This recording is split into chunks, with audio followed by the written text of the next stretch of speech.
പോവുകയാണ്. ആദ്യം പ്രധാന വാർത്തകൾ നോക്കാം. സുരക്ഷാ ഉദ്യോഗസ്ഥർക്കെതിരായ ആക്രമണത്തെ തുടർന്ന് സൗദിയിലെ കിഴക്കൻ പ്രവിശ്യയിൽ സുരക്ഷ ശക്തമാക്കി. 2 മാസത്തിനിടെ വെടിയേറ്റ് മരിച്ചത് 14 ഉദ്യോഗസ്ഥർ. മദീന മസ്ജിദുൻ നബവിക്ക് സമീപത്തെ ചാവേർ ആക്രമണ കേസിൽ 46 പേർ പിടിയിൽ.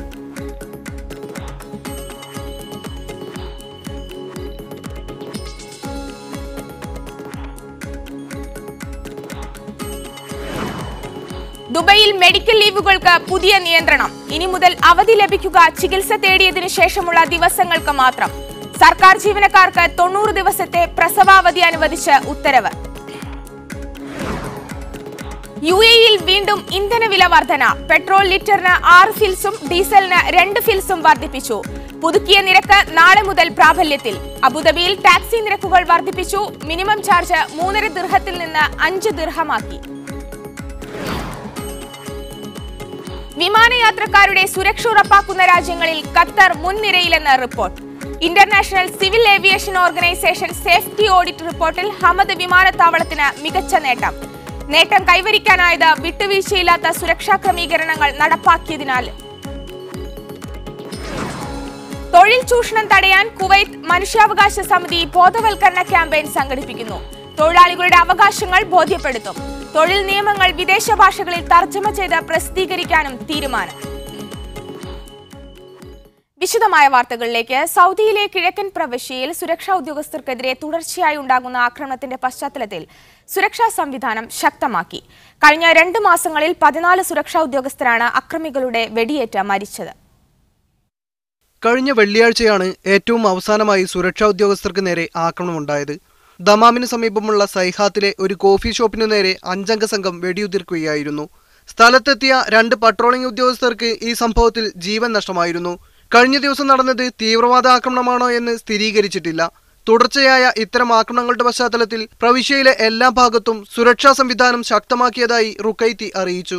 കഴിഞ്ഞ 2 മാസങ്ങളിലായി 14 സുരക്ഷാ ഉദ്യോഗസ്ഥരാണ് ഏറ്റുമുട്ടലുകളിൽ കൊല്ലപ്പെട്ടത്. 30ഓളം തീവ്രവാദികളും ഏറ്റുമുട്ടലുകളിൽ കൊല്ലപ്പെട്ടു. 50ഓളം പേർ സുരക്ഷാ ഉദ്യോഗസ്ഥരുടെ പിടിയിലായിട്ടുമുണ്ട്. പുതിയ സംഭവവികാസങ്ങളുടെ പശ്ചാത്തലത്തിൽ പിടികിട്ടാപ്പുള്ളികൾക്ക് വേണ്ടിയുള്ള അന്വേഷണം ഊർജിതമാക്കിയിട്ടുണ്ട്. സംശയാസ്പദമായി ആരെങ്കിലും കണ്ടാൽ ഉടൻ പോലീസ് കൺട്രോൾ റൂമിൽ അറിയിക്കണം.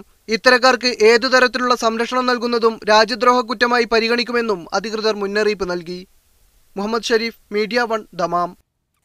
ദുബൈയിൽ മെഡിക്കൽ ലീവുകൾക്ക് പുതിയ നിയന്ത്രണം ഏർപ്പെടുത്തി. രോഗത്തിന് ചികിത്സ തേടിയതിനു ശേഷമുള്ള ദിവസങ്ങൾക്ക് മാത്രമേ ഇനി മുതൽ അവധി അനുവദിക്കൂ. ദുബൈയിൽ ജോലി ചെയ്യുന്നവർ 3 ദിവസത്തിൽ കൂടുതൽ മെഡിക്കൽ ലീവിന് അപേക്ഷിച്ചാൽ ആശുപത്രിയിൽ ചികിത്സ തേടുന്നതിന് മുമ്പുള്ള ദിവസങ്ങൾക്ക് അവധി അനുവദിക്കില്ല. ദുബൈ ആരോഗ്യ അതോറിറ്റിയാണ് ഇത് സംബന്ധിച്ച മുന്നറിയിപ്പ് നൽകിയത്. ആശുപത്രിയെ സമീപിച്ച ദിവസം മുതലുള്ള അവധി മാത്രമേ എഴുതി നൽകാൻ പാടുള്ളൂ. ഇത് സംബന്ധിച്ച് അതോറിറ്റി ഡോക്ടർമാർക്കും ആശുപത്രികൾക്കും നിർദ്ദേശം നൽകി. മെഡിക്കൽ അവധിക്ക് അപേക്ഷിക്കുന്ന ഷരീഇൻ എന്ന ഇലക്ട്രോണിക് സംവിധാനം ഇതിനനുസരിച്ച് ക്രമപ്പെടുത്തിയതായി DHAയിലെ ആരോഗ്യ ആസൂത്രണ വകുപ്പ് ഡയറക്ടർ മർവാൻ അൽ മുല്ല അറിയിച്ചു. നിബന്ധന പാലിക്കാത്ത അപേക്ഷകൾ ഈ സംവിധാനം നിരസിക്കും. Media 1, Dubai. ദുബൈയിലെ സർക്കാർ ജീവനക്കാരികൾക്ക് 90 ദിവസത്തെ പ്രസവാവധി അനുവദിച്ച് ഉത്തരവായി. 20ൽ കൂടുതൽ വനിതാ ജീവനക്കാരുള്ള സർക്കാർ സ്ഥാപനങ്ങളിൽ കുട്ടികളെ പരിപാലിക്കാൻ നഴ്സറി ആരംഭിക്കാനും ദുബായ് ഭരണാധികാരി ഉത്തരവിട്ടു. ഈ വർഷം മാർച്ച് 1 മുതൽ മുൻകാല പ്രാബല്യത്തോടെയാണ് ഉത്തരവ്. പ്രസവത്തിന് ശേഷമാണ് 120 ദിവസത്തെ അവധി ലഭിക്കുക. പ്രസവത്തിന് മുമ്പ് അവധി ലഭിക്കാൻ പ്രത്യേകം അപേക്ഷിക്കണം. പ്രസവ തീയതിക്ക് 30 ദിവസം മുമ്പ് ജീവനക്കാരികൾക്ക് അവധിയെടുത്തു തുടങ്ങാം. എന്നാൽ തുടർച്ചയായി 90 ദിവസം അവധിയെടുത്തിരിക്കണം. പ്രസവാവധിയോട് ചേർത്ത് വാർഷികാവധി, വേതനമില്ലാത്ത അവധി എന്നിവ എടുക്കാം. എന്നാൽ പരമാവധി 120 ദിവസമാണ് ഇത്തരത്തിൽ അവധി കിട്ടുക. 24 ആഴ്ചയ്ക്ക് മുമ്പ് ഭ്രൂണമലസുന്ന സാഹചര്യമുണ്ടായാൽ മെഡിക്കൽ റിപ്പോർട്ട് പ്രകാരം സിക്ക് ലീവ് ലഭിക്കും. 24 ആഴ്ചകൾക്ക് ശേഷമാണെങ്കിൽ 60 ദിവസത്തെ പ്രസവാവധി നൽകും. ഭിന്നശേഷിയുള്ള കുട്ടി ജനിക്കുന്ന അമ്മമാർക്ക് 1 വർഷത്തെ അവധി ലഭിക്കും. ഇത് 3 വർഷത്തേക്ക് വരെ ദീർഘിപ്പിക്കാം. പ്രസവാനുബന്ധ അവധിക്കാലത്ത് അടിസ്ഥാന ശമ്പളം മാത്രമേ ലഭിക്കൂ. 20ൽ കൂടുതൽ വനിതാ ജീവനക്കാരുള്ള സർക്കാർ സ്ഥാപനങ്ങൾ 4 വയസ്സിന് താഴെയുള്ള കുട്ടികൾക്കായി നഴ്സറി തുടങ്ങണമെന്നും ഉത്തരവിൽ പറയുന്നു. Media 1, Dubai. UAEയിൽ വീണ്ടും ഇന്ധനവില വർദ്ധിപ്പിച്ചു. എല്ലാത്തരം പെട്രോളിനും ലിറ്ററിന് 6 ഫിൽസും ഡീസലിന് 2 ഫിൽസുമാണ് വർദ്ധിപ്പിച്ചത്. പുതുക്കിയ വില നാളെ മുതൽ പ്രാബല്യത്തിൽ വരും. സൂപ്പർ പെട്രോളിന്റെ വില 1 ദിർഹം 95 ഫിൽസിൽ നിന്ന് 2 ദിർഹം 1 ഫിൽസായി വർദ്ധിപ്പിക്കും. സ്പെഷ്യൽ പെട്രോൾ 1 ദിർഹം 84 ഫിൽസിൽ നിന്ന് 1 ദിർഹം 90 ഫിൽസായി ഉയരും. ഇ+ പെട്രോൾ വില 1 ദിർഹം 77 ഫിൽസിൽ നിന്ന് 1 ദിർഹം 83 ഫിൽസാകും. ഡീസൽ വില 2 ഫിൽസ് വർദ്ധിച്ച് 1 ദിർഹം 97 ഫിൽസാകും. എന്നാൽ ഈ വർഷം മാർച്ചിലെ വിലയേക്കാൾ മെയ് മാസത്തെ ഇന്ധനവില കുറവാണ്. അബുദാബിയിൽ ടാക്സി നിരക്കുകൾ വർദ്ധിപ്പിച്ചു. മിനിമം ചാർജ് 3.5 ദിർഹത്തിൽ നിന്ന് 5 ദിർഹമായാണ് വർദ്ധിപ്പിച്ചത്. കിലോമീറ്റർ നിരക്കിലും രാത്രി യാത്രയുടെ നിരക്കിലും വർധനവുണ്ട്. അബുദാബിയിൽ 3.5 ദിർഹമായിരുന്ന മിനിമം ടാക്സി നിരക്ക് പകൽ സമയത്ത് 5 ദിർഹമായും രാത്രി 5.5 ദിർഹവുമായി വർദ്ധിപ്പിക്കാനാണ് തീരുമാനം. ഇതു സംബന്ധിച്ച് Abu Dhabi executive council general secretary doctor Mubarak Ahmed Al Muhairi ഉത്തരവിട്ടതായി ഖലീജ് ടൈംസ് റിപ്പോർട്ട് ചെയ്തു. ഉത്തരവനുസരിച്ച് ടാക്സികളുടെ കിലോമീറ്റർ നിരക്ക് 1 ദിർഹം 80 ഫിൽസായിരിക്കും. ടാക്സി ഗതാഗതക്കുരുക്കിലകപ്പെട്ടാലും വാഹനം വെയിറ്റ് ചെയ്യിച്ചാലും മിനിറ്റിന് 50 ഫിൽസ് വീതം ഈടാക്കും. ടാക്സി മുൻകൂട്ടി ബുക്ക് ചെയ്യാൻ 4 ദിർഹമാണ് നിരക്ക്. രാവിലെ 6 മുതൽ രാത്രി 10 വരെയാണ് ടാക്സികളുടെ പകൽ ഷിഫ്റ്റ്. രാത്രി 10 മുതൽ 6 വരെയാണ് രാത്രി ഷിഫ്റ്റ്. വിമാനത്താവളങ്ങളിൽ നിന്ന് യാത്രക്കാരെ എടുക്കുന്ന വാനുകളുടെ മിനിമം നിരക്ക് 25 ദിർഹവും കാറുകളുടേത് 20 ദിർഹവുമായിരിക്കും. എന്നാൽ പുതിയ നിരക്ക് എന്നു മുതൽ നിലവിൽ വരുമെന്ന് വ്യക്തമല്ല. Media 1 Abu Dhabi. വീണ്ടും വാർത്തകളിലേക്ക്. വിമാനയാത്രക്കാരുടെ സുരക്ഷ ഉറപ്പാക്കുന്നതിൽ ഖത്തർ ലോകരാജ്യങ്ങളുടെ മുൻനിരയിലെത്തിയതായി report. International civil aviation organization പുറത്തുവിട്ട സേഫ്റ്റി ഓഡിറ്റ് റിപ്പോർട്ടിലാണ് ഹമദ് വിമാനത്താവളം മികച്ച നേട്ടം കൈവരിച്ചതായി വ്യക്തമാക്കിയത്. വിട്ടുവീഴ്ചയില്ലാത്ത സുരക്ഷാ ക്രമീകരണങ്ങൾ നടപ്പിലാക്കിയതിനാലാണ് നേട്ടം കൈവരിക്കാനായതെന്ന് അധികൃതർ പറഞ്ഞു. അന്താരാഷ്ട്ര തലത്തിൽ ഇതിനകം നിരവധി പുരസ്കാരങ്ങളും നേട്ടങ്ങളും കൈവരിച്ച ദോഹ ഹമദ് രാജ്യാന്തര വിമാനത്താവളത്തിന് യാത്രക്കാരുടെ സുരക്ഷയുടെ പേരിലുള്ള അംഗീകാരം ലഭിച്ചതിലുള്ള സന്തോഷത്തിലാണ് അധികൃതർ. സുരക്ഷയ്ക്ക് മുൻഗണന നൽകിക്കൊണ്ട് നടപ്പിലാക്കിയ വികസന പ്രവർത്തനങ്ങളാണ് തങ്ങളെ മുൻനിരയിലെത്തിക്കാൻ കാരണമായതെന്ന് വിമാനത്താവളത്തിൽ നടത്തിയ വാർത്താ സമ്മേളനത്തിൽ ഖത്തർ സിവിൽ ഏവിയേഷൻ അധികൃതർ പറഞ്ഞു. പുതിയ രാജ്യാന്തര വിമാനത്താവളം ആരംഭിച്ചത് മുതൽ എല്ലാ മേഖലയിലും വലിയ നേട്ടമാണ് കൈവരിച്ചത്. കെട്ടിടങ്ങളുടെ വലിപ്പം, യാത്രക്കാരുടെ എണ്ണം, സുരക്ഷാ സംവിധാനം, മാനുഷിക വിഭവങ്ങൾ തുടങ്ങിയവയിലെല്ലാം വികസനത്തിന്റെ കുതിച്ചുചാട്ടമുണ്ടായതായി ബ്രിഗേഡിയർ ഈസ അറാറൽ റുമൈഹി പറഞ്ഞു.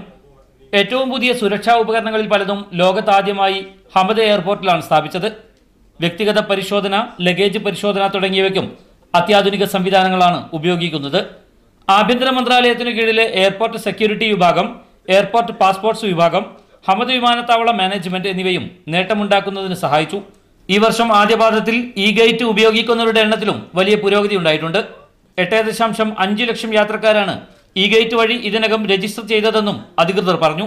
വാർത്താ സമ്മേളനത്തിൽ Qatar civil aviation authority chairman Abdullah bin Nasser Turki Al Subai, airport security department director brigadier Essa അറാറൽ Rumaihi, airport passport department director colonel Mohammed Rashid Al Mazrouei, Hamad international airport chief operating officer engineer Badr Mohammed Almeer എന്നിവരും സംബന്ധിച്ചു. Media 1 Doha. തൊഴിൽ ചൂഷണം തടയാൻ ബോധവൽക്കരണ ക്യാമ്പയിനുമായി Kuwait മനുഷ്യാവകാശ സമിതി. തൊഴിലാളികളുടെ അവകാശങ്ങൾ ബോധ്യപ്പെടുത്താൻ വിവിധ മാധ്യമങ്ങൾ ഉപയോഗപ്പെടുത്തും. തൊഴിൽ നിയമങ്ങൾ വിദേശ ഭാഷകളിൽ തർജ്ജമ ചെയ്ത് പ്രസിദ്ധീകരിക്കുമെന്നും മനുഷ്യാവകാശ സമിതി അറിയിച്ചു. സ്വകാര്യ മേഖലയിൽ തൊഴിലെടുക്കുന്ന വിദേശികൾക്കിടയിൽ തങ്ങളുടെ അവകാശങ്ങൾ സംബന്ധിച്ച് ബോധവൽക്കരണം നടത്തി ചൂഷണങ്ങൾ തടയുകയാണ് ക്യാമ്പയിൻ കൊണ്ട് ലക്ഷ്യമാക്കുന്നതെന്ന് മനുഷ്യാവകാശ സമിതി ചെയർമാൻ ഖാലിദ് അൽ ആജ്മി പറഞ്ഞു. ഇംഗ്ലീഷിലും അറബിയിലും പരിജ്ഞാനമില്ലാത്തതിനാൽ തൊഴിൽ നിയമങ്ങൾ മനസ്സിലാക്കാൻ തൊഴിലാളികൾ പ്രയാസപ്പെടുന്ന സാഹചര്യമുണ്ട്.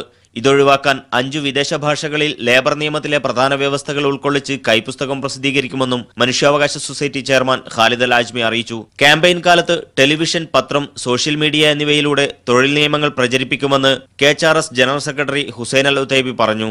കാരിക്കേച്ചറുകളും പോസ്റ്ററുകളും ഉപയോഗിച്ച് ലളിതമായ ഭാഷയിൽ തൊഴിലാളികളെ അവകാശങ്ങൾ സംബന്ധിച്ച് ബോധവൽക്കരിക്കാനും ഹ്യൂമൻ റൈറ്റ്സ് സൊസൈറ്റിക്ക് പദ്ധതിയുണ്ട്. സ്വദേശികളും വിദേശികളും ഉൾപ്പെടുന്ന പൊതുസമൂഹം ക്യാമ്പയിനുമായി സഹകരിക്കണമെന്ന് അധികൃതർ അഭ്യർത്ഥിച്ചു. Media 1 Kuwait city. അംഗീകൃത വ്യാപാരികളിൽ നിന്നല്ലാതെ മത്സ്യം വാങ്ങരുതെന്ന് കുവൈത്ത് ആരോഗ്യ മന്ത്രാലയം. തീരപ്രദേശങ്ങളിൽ മത്സ്യങ്ങൾ കൂട്ടത്തോടെ ചത്തുപൊങ്ങുന്ന സാഹചര്യത്തിലാണ് മത്സ്യം വാങ്ങുമ്പോൾ ജാഗ്രത പാലിക്കാൻ മന്ത്രാലയം നിർദ്ദേശം നൽകിയത്. ഉപയോഗം പാടെ ഒഴിവാക്കണമെന്ന് ആർക്കും നിർദ്ദേശം നൽകിയിട്ടില്ലെന്നും ആരോഗ്യ മന്ത്രാലയം അറിയിച്ചു. കുവൈത്ത് കടലിൽ നിന്നും പിടിക്കുന്ന മത്സ്യം കഴിക്കുന്നത് ക്യാൻസറിന് കാരണമാകുമെന്നും അതിനാൽ മത്സ്യോപയോഗം ഒഴിവാക്കണമെന്നും ആരോഗ്യ മന്ത്രാലയം നിർദ്ദേശിച്ചതായി സാമൂഹ്യ മാധ്യമങ്ങളിൽ വാർത്ത പ്രചരിച്ചിരുന്നു. ഈ വാർത്ത അടിസ്ഥാനമല്ലാത്തതാണെന്ന് മന്ത്രാലയം വക്താവ് ഡോക്ടർ അഹമ്മദ് അൽ ഷാത്തി പറഞ്ഞു. മത്സ്യങ്ങൾ ചത്തടിയുന്നതുമായി ബന്ധപ്പെട്ട് ആരോഗ്യ മന്ത്രാലയമോ മന്ത്രാലയത്തിന് കീഴിലെ ഭക്ഷ്യസുരക്ഷാ ലബോറട്ടറിയോ ഇത്തരത്തിലുള്ള നിർദ്ദേശങ്ങളൊന്നും പുറത്തുവിട്ടിട്ടില്ലെന്നും അദ്ദേഹം പറഞ്ഞു. അതേസമയം അംഗീകൃത വ്യാപാരികളിൽ നിന്നാണ് മത്സ്യം വാങ്ങുന്നതെന്ന് ഉറപ്പാക്കണമെന്നും ഭക്ഷ്യസുരക്ഷാ മാനദണ്ഡങ്ങൾ പാലിക്കപ്പെടുന്നുണ്ടോ എന്ന കാര്യത്തിൽ ഉപഭോക്താക്കൾ ജാഗ്രത പാലിക്കണമെന്നും ഡോക്ടർ അഹമ്മദ് അൽ ഷാത്തി കൂട്ടിച്ചേർത്തു. ബുധനാഴ്ച മുതലാണ് കുവൈത്തിന്റെ തീരപ്രദേശങ്ങളിൽ മത്സ്യങ്ങൾ കൂട്ടത്തോടെ ചത്തടിയുന്നതായി കണ്ടെത്തിയത്. ഷുവൈഖ് ഉൾപ്പെടെയുള്ള തീരപ്രദേശങ്ങളിൽ നിന്നായി ചത്തടിഞ്ഞ 5 ടണ്ണോളം മത്സ്യം നീക്കം ചെയ്തതായി കുവൈത്ത് മുനിസിപ്പാലിറ്റി അറിയിച്ചു. മത്സ്യങ്ങൾ ചത്തുപൊങ്ങുന്നതിന്റെ യഥാർത്ഥ കാരണം മനസ്സിലാക്കാൻ ഇതുവരെ കഴിഞ്ഞിട്ടില്ല. മത്സ്യബന്ധനത്തിലേർപ്പെടുന്നവർ വിൽക്കാൻ കൊള്ളാത്ത ഇനങ്ങൾ കടലിലേക്ക് തന്നെ തിരിച്ചറിയുന്നതാകാം മത്സ്യം ചത്തുമലക്കുന്നതിന് കാരണമെന്നായിരുന്നു പരിസ്ഥിതി സംരക്ഷണ സമിതിയുടെ വിലയിരുത്തൽ. എന്നാൽ മീൻപിടുത്തക്കാർ ഇക്കാര്യം നിഷേധിച്ചു.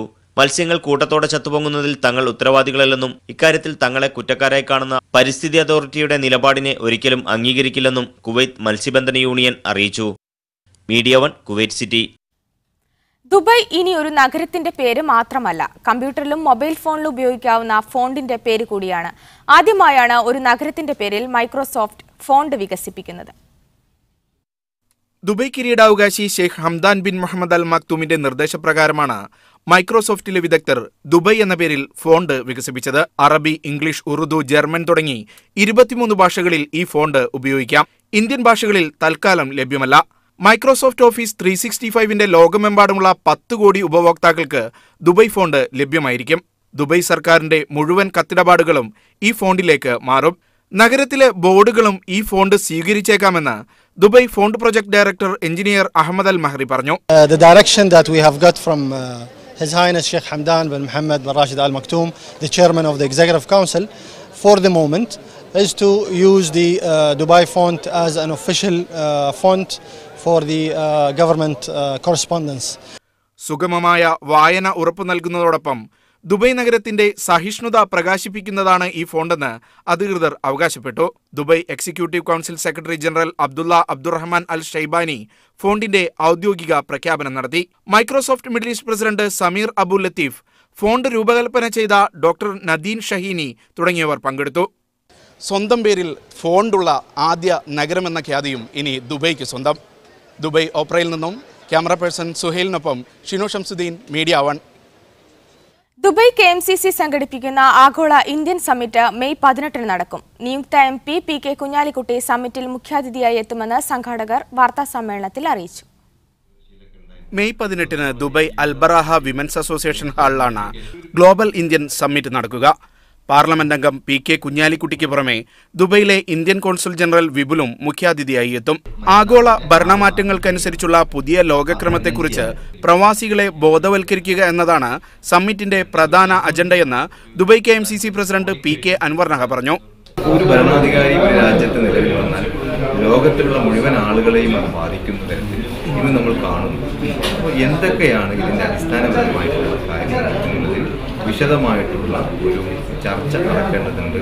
മൈ ഹെൽത്ത് എന്ന പേരിൽ സംഘടന നടപ്പാക്കുന്ന ഇൻഷുറൻസ് പദ്ധതി 5ാം വർഷവും തുടരും. ഈ വർഷം 5000 പേരെ ഗുണഭോക്താക്കളായി ചേർക്കുമെന്നും ഭാരവാഹികൾ പറഞ്ഞു. ഇസ്മായിൽ അരൂക്കുറ്റി, AC ഇസ്മായിൽ തുടങ്ങിയവരും വാർത്താസമ്മേളനത്തിൽ പങ്കെടുത്തു. Media 1 Dubai. മലപ്പുറം ഉപതെരഞ്ഞെടുപ്പ് ഫലം ഇന്ത്യയിലെ മതേതര ശക്തികളുടെ തിരിച്ചുവരവിന്റെ തുടക്കമാണെന്ന് മുസ്ലിം ലീഗ് നേതാവ് Abdurahman Randathani. Jeddah KMCC central committee സംഘടിപ്പിച്ച സമ്മേളനത്തിൽ മലപ്പുറം മതേതര ഇന്ത്യക്ക് മാതൃക എന്ന വിഷയത്തിൽ സംസാരിക്കുകയായിരുന്നു അദ്ദേഹം. മതന്യൂനപക്ഷങ്ങളുടെ അവകാശങ്ങൾക്ക് ഭീഷണി നേരിട്ടപ്പോഴെല്ലാം ഇന്ത്യൻ പാർലമെന്റിൽ മതനിരപേക്ഷതക്കും മതസൗഹാർദ്ദത്തിനും വേണ്ടി നിലകൊണ്ട സംഘടനയാണ് മുസ്ലിം ലീഗെന്ന് അബ്ദുറഹ്മാൻ രണ്ടത്താണി പറഞ്ഞു.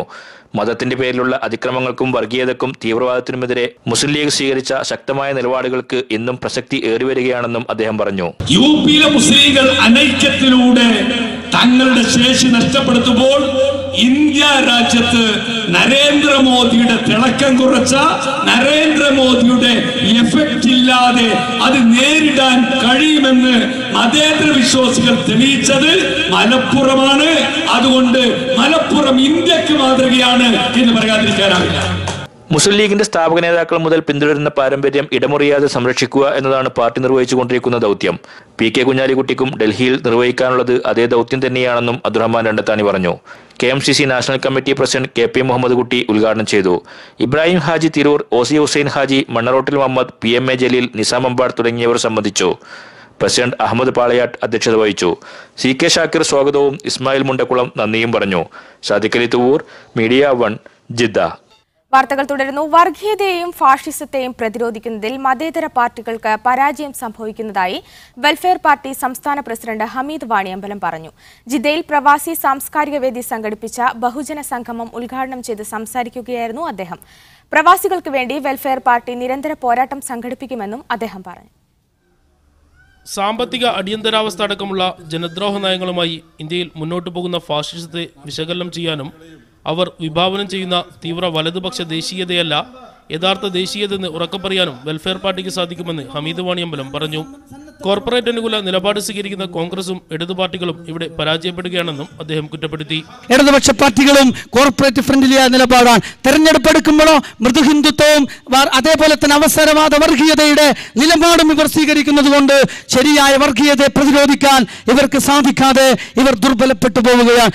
കേരളത്തിന്റെ സാമൂഹിക വിദ്യാഭ്യാസ സാമ്പത്തിക മുന്നേറ്റത്തിന് ഏറ്റവും അധികം സംഭാവന നൽകുന്നത് ഗൾഫ് പ്രവാസികളാണെന്നതിനാൽ പ്രവാസി പുനരധിവാസം, യാത്രാ പ്രശ്നം, വോട്ടവകാശം എന്നിവയ്ക്ക് വേണ്ടി വെൽഫെയർ പാർട്ടി നിരന്തരം പോരാടുമെന്നും അദ്ദേഹം പറഞ്ഞു. പ്രവാസി Jeddah central committee president Shyam Govind ചടങ്ങിൽ അധ്യക്ഷത വഹിച്ചു. വെൽഫെയർ പാർട്ടി സംസ്ഥാന വൈസ് പ്രസിഡന്റ് കരിപ്പുഴ സുരേന്ദ്രൻ മുഖ്യ പ്രഭാഷണം നടത്തി. കേരളത്തിലെ ഭൂരഹിതരുടെ ദുരിതങ്ങൾക്ക് മുമ്പിൽ പരമ്പരാഗത രാഷ്ട്രീയ പാർട്ടികൾ പുറംതിരിഞ്ഞു നിൽക്കുമ്പോൾ അവർക്ക് വേണ്ടി സമരം ചെയ്ത് വിജയിച്ച ചരിത്രമാണ് പാർട്ടിയുടേതെന്ന് അദ്ദേഹം പറഞ്ഞു. റഹീം ഒതുക്കുങ്ങൽ, ഇസ്മായിൽ കല്ലായി എന്നിവരും സംസാരിച്ചു. Media 1 Jeddah. ഒരുമിക്കാം ഒത്തുകളിക്കാം എന്ന തലക്കെട്ടിൽ കുവൈത്തിൽ നടന്ന മലർവാടി ബാലകലോത്സവത്തിൽ 500ഓളം കുരുന്നുകൾ പങ്കെടുത്തു. ഇസ്ലാമിക് വിമൻസ് അസോസിയേഷനാണ് വിനോദ വിജ്ഞാന പരിപാടികൾ കോർത്തിണക്കി ബാലകലോത്സവം സംഘടിപ്പിച്ചത്. അബ്ബാസിയ പാകിസ്ഥാൻ സ്കൂളിൽ നടന്ന പരിപാടിയിൽ ഐവ പ്രസിഡന്റ് മെഹബൂബ അനീസ് അധ്യക്ഷയായിരുന്നു. ഉച്ചയ്ക്ക് 2 മണിക്ക് മത്സര പരിപാടികൾ ആരംഭിച്ചു.